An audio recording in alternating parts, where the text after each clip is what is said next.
Line తీసుకోండి, line కూడా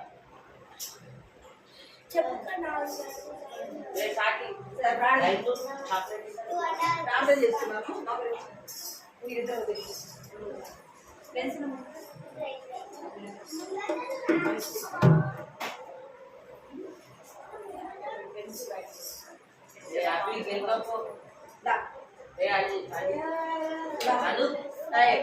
ప్రార్థన మోకరించండి. ప్రార్థన ప్రార్థన అయితే పడదు. మోకరించాలా? మోకరించాలి. ఇటు తండ్రి చిన్న దేవాన్ని బంగారు పదార్థాలు స్తోత్రాలు చెల్లించుకుంటున్నాను తండ్రి. దేవా నమ్మకం దేవుడు, నమ్మరైన దేవుడు, స్తోత్రాలు తండ్రి. దేవాలయ సాయంత్రం స్థితించి ప్రభావం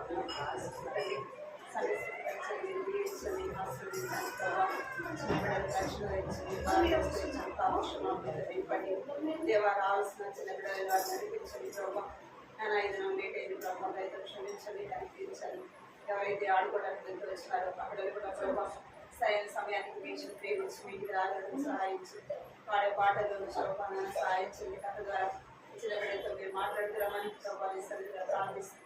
ఈ సమయం ఎంతో ఆశీర్వాదకరంగా దీవెనకరంగా చెల్లి పదనాలు చెల్లించుకుంటూ యేసుక్రీస్తు నామములో స్తుతించి ప్రార్థించి అడిగి పెట్టుకుంటున్నాం తండ్రి.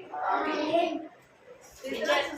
అది ఇంటి బల్బం అది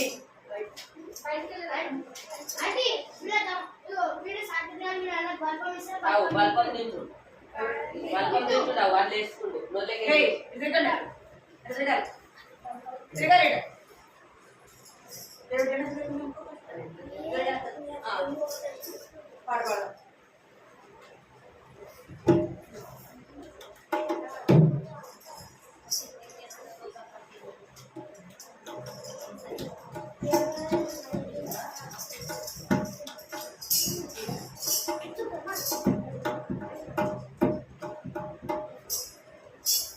పాట వచ్చా చేతులతో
ఎవరో తెలిసే రక్షణ పాట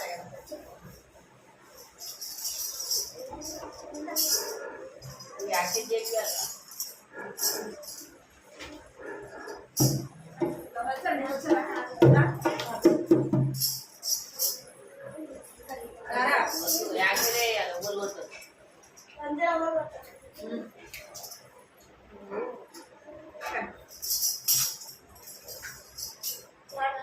ఎవరు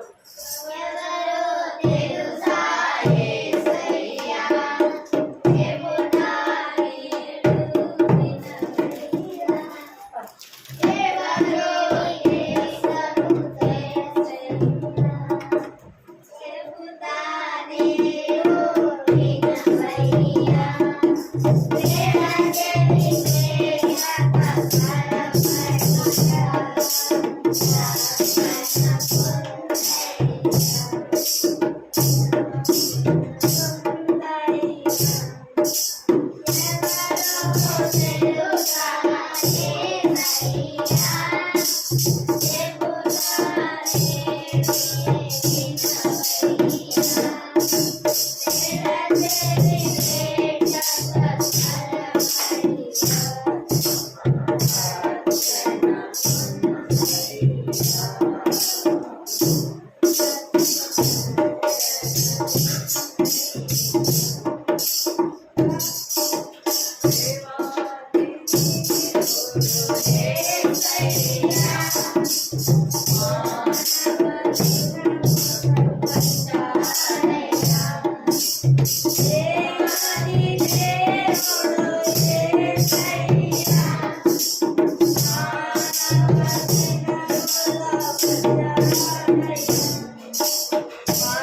Bye.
చేతులు కట్టుకుంటాను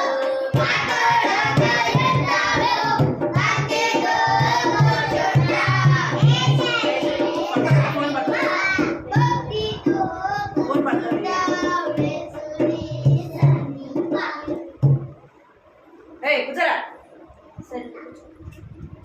సరే కూర్చోరా సైలెంట్ కూర్చోండి.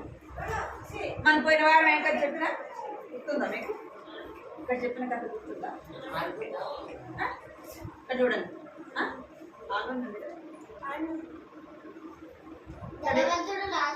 ఎవరి గురించి చెప్పినా? ధనవంతుడు కింద రావట్లేదా? ఎవరు? ధనవంతుడు. ధనవంతుడు ఆయన పేరు బైబిల్లో రాయబడలేదు. ఆయన పేరు ఏమనుంది? ధనవంతుడు అనే ఉందన్నమాట. ఈయన ఈ పేద ఆయన పేరు ఏం పేరంట? లాజరు. అయితే ఈ ధనవంతుడు ప్రతిరోజు కూడా మంచి బట్టలు వేసుకునేవాడంట, ఇంకా మంచి తిండి తినేవాడంట, చాలా సంతోషంగా ఉండేవాడు. ఎక్కడ? తన ఆస్తిని బట్టి, తన ధనవంతుడు కదా, తను చాలా సంతోషంగా, ఇక్కడ చూడండి ఎలా నడిస్తే చాలా సంతోషంగా ఉండవచ్చు. అయితే ఈ ధనవంతుడు దేవుణ్ణి నమ్ముకోలేదు. అర్థమైందా? ఈ ధనవంతుడు ఏం చేయలేదు? దేవుణ్ణి నమ్మలేదు. ఎవరు దేవుణ్ణి నమ్ముతూ వచ్చినారంటే లాజరు. ఇక్కడ చూడండి, ఎవరు? ఈ పేద లాజరు దేవుణ్ణి నమ్ముకుంటూ వచ్చినాడు. నమ్ముకుని ఏం చేసేవాడంటే ప్రతి సండే కూడా దేవునింటికి, ఇక్కడ చర్చి ఉంది చూడండి, ప్రతి సండే ఎక్కడికి వెళ్ళేవాడంట? దేవుని మందిరానికి వెళ్ళేవాడు. ఎందుకు దేవుడిని నమ్ముకుంటూ వచ్చినాడంటే ఆయనకి ఇక్కడ ఏముంది చెప్పండి? పరలోకం ఉంది, నరకము కూడా ఉంది అని తనకు తెలుసు. ఎందుకు అంటే దేవుని బిడ్డలు చెప్తూ ఉన్నప్పుడు తాను వింటూ వచ్చినాడు. అందుకే ఆయన తన హృదయాన్ని ఎవరికి ఇచ్చినాడు? దేవునికి ఇచ్చినాడు. అందుకే బైబిల్లో యోహాను సువార్తలో 1వ అధ్యాయం 12వ వచనం రాయబడింది. ఏమని రాయబడిందంటే, తనను ఎందరు అంగీకరించారో వారందరూ కూడా దేవుని యొక్క కుమారులు అనబడుదురు. ఎవరు అనబడతారంట? దేవుని యొక్క కుమారులుగా. మీరు ఇక్కడ చూడాలి, ఎవరుగా పిలువబడతారంట అంటే దేవుని యొక్క కుమారులుగా, కుమార్తెలుగా పిలువబడతారు. ఈయనకి తెలుసు అనమాట. ఎవరికి? ఈ యొక్క లాజరుకి తెలుసు నరకం ఉంది, పరలోకం ఉంది అని ఆయనకి తెలుసు. ఎట్లా తెలుసు అంటే దేవుని బిడ్డలు చెప్తా ఉంటే తాను వింటూ వచ్చినాడు. విని తాను ఏం చేస్తూ వచ్చినాడు? తన హృదయంలో ఎవరికి చోటు ఇచ్చినాడు? యేసయ్యకి చోటు ఇచ్చినాడు. తనంతా కూడా ఎలా? మీరు చేతులు కట్టుకోమని చెప్పినాడు. మీరు గించుకోకుండా చేతులు కట్టుకోవాలి. బెంచి ఇక్కడ చూడాలి. ఈయన ఎలాంటి వాడు అంటే చాలా పేదవాడు. తినడానికి తిండి ఉండదు, కట్టుకోవడానికి మంచి బట్టలు ఉన్నాయి ఆయనకి లేదు. ఆయనకి ఇంకేముందంటే ఒళ్ళంతా కూడా భయంకరమైన గాయాలు, అవి చీము, రక్తము కారుతా ఉండేదన్నమాట. అవి ఏం చేస్తాడంటే కుక్కలు చూడండి, ఇక్కడ చూడండి, కుక్కలు ఏం చేసిందంట, నాకుగా ఎంతో బాగా వేదన తను అనుభవిస్తా ఉన్నాడు. తనకి తినడానికి తిండి ఉండేది కాదు. ఈయన ప్రతిరోజు ఎక్కడికి వెళ్ళేవాడంటే ఇక దేవుని మందిరానికి వెళ్ళేవాడు. కానీ ఈయన ఎక్కడ కూర్చునేవాడంటే ఈ యొక్క ధనవంతుని యొక్క వాకిటి దగ్గర ఉండేవాడు. ఎందుకు? ఆయనకి ఆహారం లేదు కదా. ఈ ధనవంతుని ఇంటి దగ్గర సమృద్ధిగా ఉంటుంది కదా. తిని వాళ్ళకి వద్దనుకోండి తను ఏం చేస్తారు, ఆకులలో బయటపడేస్తారు. అక్కడికి ఏం చేస్తారు, కుక్కలు తింటాయి కదా, తింటాయి కదా. అక్కడికి వెళ్ళి ఏం తినేవాడు అంటే ఈ లాజరు చూడండి, ధనవంతుని వాకిటి దగ్గర కూర్చొని ఉంటా ఉన్నాడు. ఆ పడేస్తే అవి తీసుకొని తినేవాడు. అలాగా తన జీవితాన్ని ఏం చేస్తూ వచ్చినాడు, గడుపుతూ వచ్చినాడు. ఈ ధనవంతుడైతే ప్రతిరోజు విందు ఫోన్ పడేస్తాం చూసుకో, ప్రతిరోజు విందు చేసుకునేవాడు. ఆయన చాలా సంతోషంగా ఉండవచ్చు. ఒకరోజు వచ్చినప్పుడు ఏమైందంటే లాజరు చనిపోయినాడు. ఎవరు చనిపోయినారు? ఈ యొక్క లాజరు. ఇక్కడ చూడండి, ఈ ధనవంతుడు ఎలా ఉన్నాడంట, చాలా మంది విందు స్నేహితులు కదా. ధనం ఉంటే అందరూ ఉంటారు కదా, ధనం ఉంటే స్నేహితులు ఉంటారు, ఇంకా బంధువులు ఉంటారు, అందరూ ఉంటారు. ధనం లేకపోతే ఉంటారా? మన దగ్గర డబ్బు లేకపోతే స్నేహితులు ఉంటారా? మన బంధువులు ఉంటారా? ఉంటారు కదా. ఇక్కడ అందుకే ఈ యొక్క ధనవంతుల దగ్గర చాలా మంది స్నేహితులు, ఇంకా వాళ్ళ బంధువులు, ఇంకా ఊర్లో వాళ్ళు అందరూ కూడా తనతో ప్రతిరోజు కూడా విందు చేసేవాళ్ళు. చాలా సంతోషంగా గడిపారు. లాజరు అయితే ఎంతో బాధ, ఆకలి బాధ, ఒక పక్క గాయాలు కదా, ఆయనకి ఆరోగ్యం కూడా సరిగా లేదు. ఎంతో బాధను అనుభవిస్తూ వచ్చినాడు. అయినా కూడా తన హృదయంలో ఎవరికి చోటిచ్చినాడు? దేవునికి చోటిచ్చినాడు. బట్టి దేవుడిని బట్టి ఏం చేస్తూ వచ్చినాడంట, లాజరు సంతోషిస్తూ వచ్చినాడు. ఒకరోజు ఎక్కడైనా 2 నిమిషాలు, ఒకరోజు లాజరు ఏమైపోయినాడంటే అనారోగ్యాన్ని బట్టి చనిపోయినాడు. ఏమైపోయినాడు? అనారోగ్యాన్ని బట్టి ఏమైపోయినాడు? ఇక ధనవంతుడు లాజరు చనిపోయినాడు. చనిపోగానే ఎవరైనా వస్తారా చనిపోయిన కాడికి? పేదోళ్ళు, అనాథలు, దిక్కులేని వాళ్ళు చనిపోతే ఎవరైనా వస్తారా? ఎవరైనా వస్తారా చెప్పండి, చూడడానికి వస్తారా? ఎవరు రాలే. ఈ లాజరు చనిపోయినట్టు ఎవరు కూడా తను చూడటానికి కూడా రాలేదు. ఎవరు వచ్చినారంట తను చనిపోయినాక తీసుకెళ్ళడానికి? దేవదూతలు వచ్చినాయి. ఎవరు వచ్చారంట? ఇక్కడ చూడండి, ఇక్కడ ఎవరు వచ్చారంటే ఇక లాజరు చనిపోగానే దేవదూతలు వచ్చి తన ఆత్మని దేవుని దగ్గరికి తీసుకొని పోతుంది. ఏమైపోయినంట, లాజరు చనిపోగానే ఎవరు వచ్చి తీసుకెళ్ళారు? దేవదూతలు వచ్చి తీసుకెళ్ళినారు.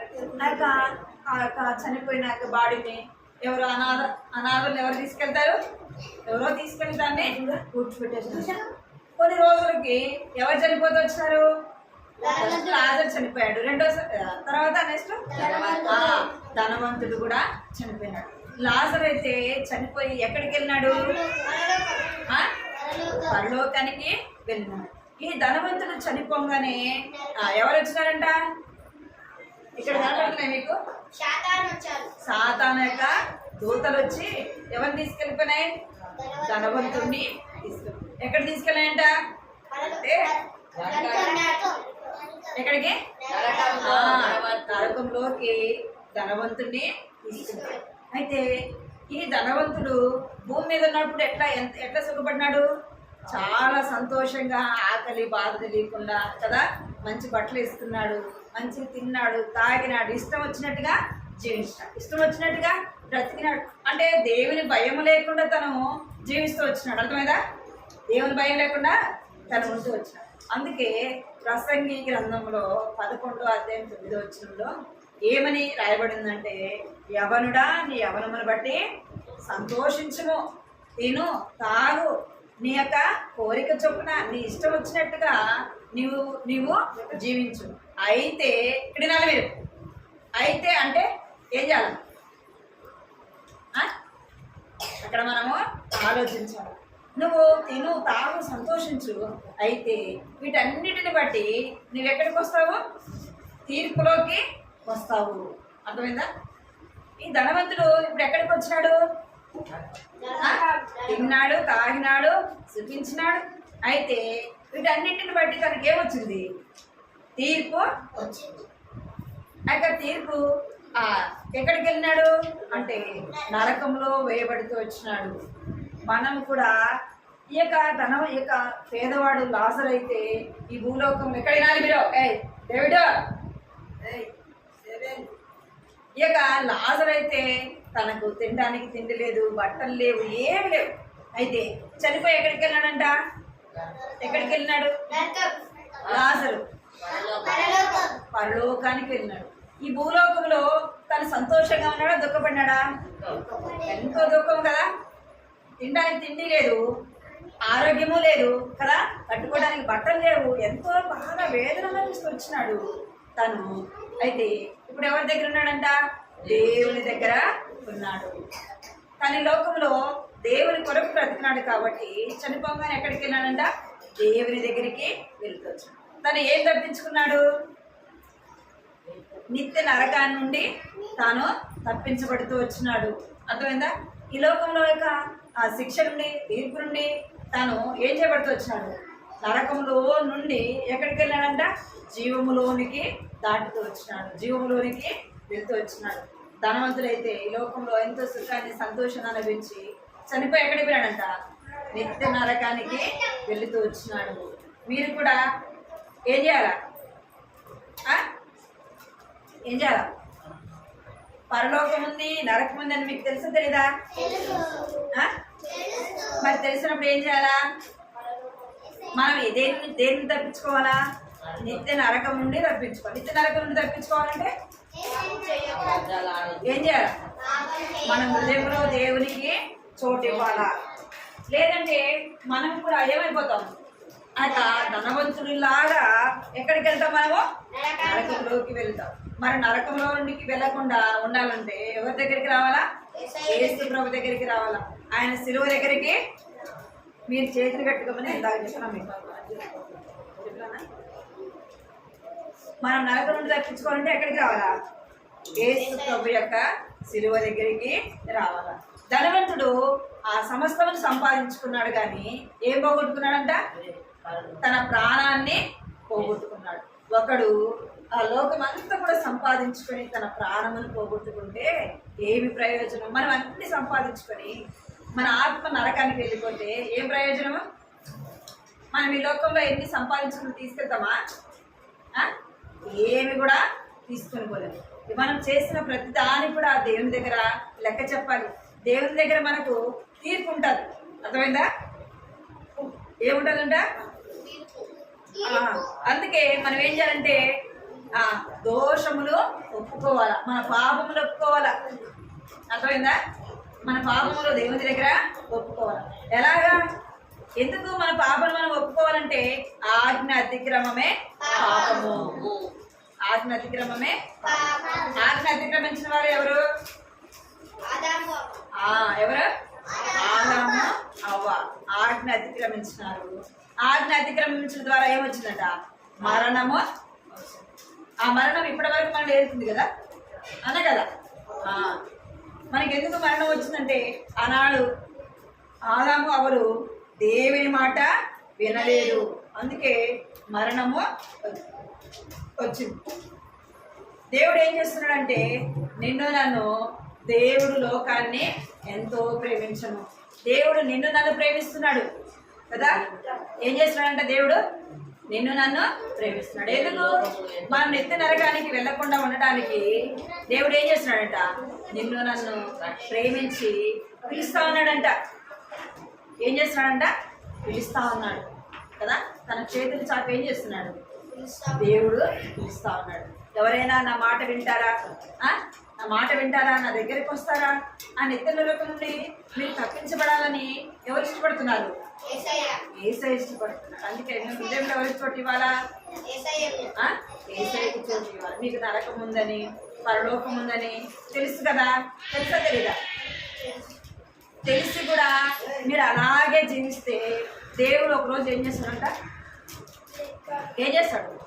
తీర్పులోనికి తీసుకుని వస్తాడు. మనం మాట్లాడే మాటలు, మన యొక్క ప్రవర్తన అన్నిటిని బట్టి కూడా దేవుడు ఏం చేస్తాడంట?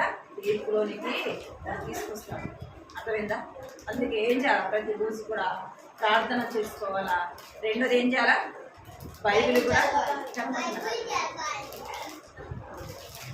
ప్రతిరోజు కూడా ఏం చేయాలి? మనం బైబిల్ చదవాలా, ప్రార్థన కూడా చేసుకోవాలి. ఎవరైతే యేసు ప్రభుని అంగీకరిస్తారో వారు ఎవరి కుమారులంట? దేవుని యొక్క కుమారులు, కుమార్తెలు అని పిలువబడతారు. మోకరించండి, కంటితో అర్థం పలకండి.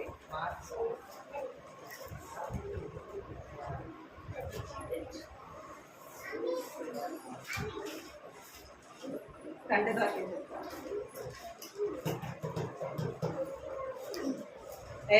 సైలెంట్ ఉన్నారా?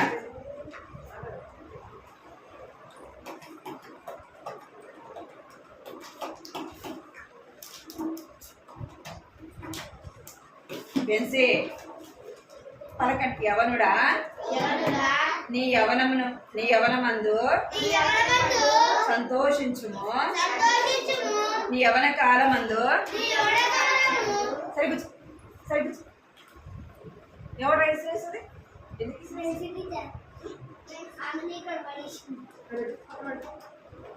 పలకాలి. యవనుడా, నీ యవనమందు సంతోషపడుము, నీ యవన కాలమందు నీ హృదయము సంతృష్టిగా ఉండనిమ్ము. నీ కోరిక చొప్పున నీ దృష్టి యొక్క ఇష్టము చొప్పున ప్రవర్తించుము. అయితే వీటన్నిటిని బట్టి దేవుడు నిన్ను తీర్పులోనికి తెచ్చునని జ్ఞాపకము ఉంచుకొనుము. ఏం చేయాలంట? ప్రసంగి 11వ అధ్యాయము 9వ వచనము. మనం చేసే ప్రతి దానికి దేవుడు ఏం చేస్తాడంట? ఏం చేస్తాడంట? ఒకరోజు వదిలిపెడతాడు మనల్ని. మనం ఇష్టం వచ్చినట్టుగా మాట్లాడి, ఇష్టం వచ్చినట్టుగా ప్రవర్తించి, ఇష్టం వచ్చినట్టుగా చేస్తే దేవుడు వదిలిపెడతాడా? ఎలాగైతే ధనవంతుడు తన ధనముద్రను కాపాడిందా? కాపాడలేదు. ఎక్కడికి వెళ్ళాడు? తను చనిపోతే నిత్య నరకానికి వెళ్తాడు. అదే లాజరు పేదవాడైనప్పటికీ ఎక్కడికి వెళ్ళాడంట? చనిపోయి దేవదూతల చేత ఎక్కడికి కొనుక్కోబడినాడు? దేవుని దగ్గరికి కొనుక్కోబడ్డాడు. మోకరించండి, ప్రార్థన.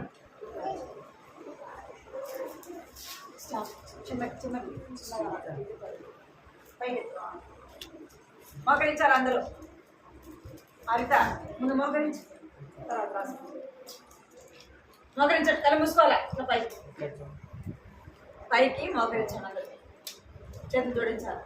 ప్రార్థన చేసుకోవాలా. ప్రభా, నేను కూడా లాజరు వలె నా పాపం నీ సన్నిధిలో ఒప్పుకుంటూ నన్ను క్షమించు ప్రభా, రక్తంతో కడుగు ప్రభా, నన్ను స్తుతించే ప్రభా, నన్ను నీ బిడ్డగా చేసుకోండి అని అడగాలి దేవుని దగ్గర. మనం ధనవంతులు లాగున్నామనుకో, మనం చేసే ప్రతి పనిని బట్టి దేవుడు ఏం చేస్తాడంట? ఒక దినం మనల్ని లెక్క అడుగుతాడు. ఒక దినం ఏం చేస్తాడంటే మనకి తీర్పు తీరుస్తాడు. అర్థమైందా? తీర్పు తీరుస్తాడు. తీర్పు అంటే తెలుసు కదా, శిక్ష వేస్తాడు. ఏం వేస్తాడంట? శిక్ష. ఎలాంటి శిక్ష అంటే నిత్య నరకంలోకి వేస్తాడు మనల్ని. తీర్పు తీర్చి ఏం చేస్తాడు? నిత్య నరకంలో. ఒక్కసారి మనం నిత్య నరకంలోకి వెళ్తే అక్కడ నుంచి మనం ఎవరు కూడా బయటకి తీసుకుని రాలేదు. మోక నుంచి ప్రార్థన చేసుకోవాలి. కళ్ళు మూసుకోవాలి. ప్రభా, నా హృదయంలోకి రండి ప్రభా అని ఏసైని అడగాలి. కళ్ళు మూసుకోండి అందరూ. కళ్ళు మూసుకోవాలి. అయ్యో, కళ్ళు మూసుకో. ప్రార్థన కళ్ళు మూసుకొని ప్రార్థన చేసుకోవాలి.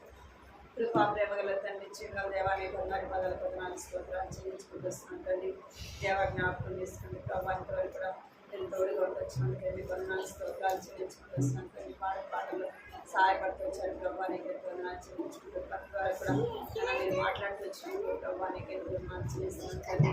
దేవాదన లాజరు వెళ్ళి జ్ఞాపకం చేస్తూ వచ్చినారు ప్రభా. లాజరు చనిపోయి ప్రభా పరలోకానికి కొనుక్కోబడుతూ వచ్చినాడు దేవదూతల చేత నా కొనుక్కోబడుతూ వచ్చాడు ప్రభా ధనవంతుడు చనిపోయి నిత్య నరకానికి వెళ్తూ వచ్చినాడు ప్రభా నా తండ్రి దేవాదన ప్రభా మేము ధనవంతుల వల్ల కాకుండా ప్రభా నా తండ్రి పేద లాజల వల్ల ప్రభా పరలోక రాజ్యానికి ప్రభా నా తండ్రి మమ్మల్ని వారసులుగా చేయమని ప్రార్థిస్తున్నాం తండ్రి. మేము చేసే ప్రతి దాన్ని బట్టి కూడా ఒక దినమున తీర్పు ఉంది ప్రభా నాటి భయం కలిగి ప్రభా నా తండ్రి ప్రవర్తించడానికి నా సహాయించండి. ప్రసంగి ప్రభా 11 ఆజ్ఞలలో వచ్చిన రాయబడినట్టుగా ప్రభా దేవుడు ఒక నా తీర్పు తీరుస్తాడని దేవాన్ని జ్ఞాపకం ఉంచుకోమని సెలవిస్తున్నాను ప్రభా నా తండ్రి. దేవాన్ని మాటలు చెప్పబడినట్టుగా హృదయాల కార్యం జరిగించండి. గ్రహించగలిగిన బిడ్డలు ప్రభా నీ మాటలు గ్రహించేవారుగా చేయమని ప్రార్థిస్తున్నాను తండ్రి. కనికరించండి బిడ్డలు చదువుకు సహాయించండి. ఎగ్జామ్స్ ప్రభావ మీరు కనికరించండి. మంచి ఆరోగ్యత కూడా నింపండి. ఈ దినం అనేక మంది చిన్న బిడ్డలు రాలేకపోతే వచ్చినారు ప్రభా వారిని కూడా జ్ఞాపకం చేసుకోండి. మరి యొక్క సమయం వారి తరుణం వారి దయచేస్తున్నామని ప్రభావ విన్న మాటలు వారి హృదయాల్లో భద్రపరచుకోవడానికి కృప చూపించడమని ఎంతో వందనాలు చెల్లించుకుంటూ యేసుక్రీస్తు పరిశుద్ధమైన ఘనమైన నామములో తల్లి కుటుంబాన్ని ప్రభావ మీరు ఆశీర్వదించి దీవించిన రామదాసులను ప్రభావ అక్కడ తన ఇద్దరు కుమారులు ప్రభావ కుటుంబాలు మీరు దీవించమని అన్న వాళ్ళ అమ్మ కూడా మంచి ఆరోగ్యతని వందనాలు చెల్లించుకుంటూ యేసుక్రీస్తు నామములో స్తుతించి ప్రార్థించి అడిగి పెట్టుకుంటున్నాను తండ్రి. ఆమేన్.